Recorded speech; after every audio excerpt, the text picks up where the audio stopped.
A scattering of stars is all that remains of the ancient galactic core of the Milky Way. Using the most advanced three-dimensional map of the galaxy along with a neural network to probe stars, astronomers have found up to 18,000 stars from the early years of our galaxy. The Milky Way has a long and old history of up to 13 billion years ago, but to figure out this long and massive history we must reconstruct this giant puzzle from the galaxy we have today. Thanks to the ESA's Gaia Space Observatory, we have tracked the stars' positions and motions and measurements throughout the galaxy. Thanks to Gaia taking measurements, we can estimate the stars' metallicity, or motions, and chemical compositions. What can metallicity do?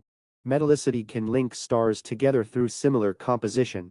And how old a star is. The early universe or the primordial universe didn't consist of too many elements, mainly just hydrogen and a little helium. When the first stars formed in this early universe, their hot dense cores smashed atoms together to form heavier elements like hydrogen into helium, helium into carbon, and much more. When stars die, or when they reach their ability to fuse atomic nuclei, they spray the products of their fusion into space, which baby stars will use to grow. These fusion products include gold, silver, and uranium.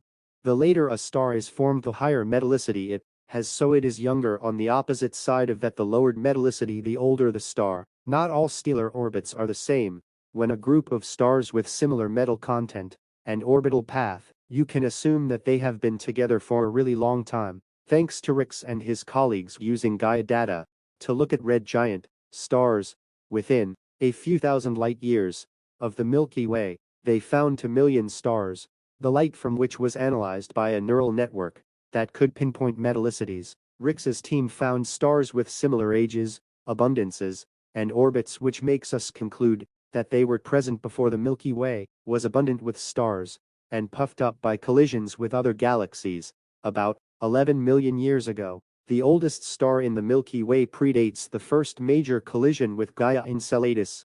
This population in the galactic center seems to be a coherent population of them. Rix's called them the poor old heart of the Milky Way. The population, the Reachers say, are the remnants of proto-galaxies. The bundle of stars that originated in the early universe were not full galaxies, but rather seeds.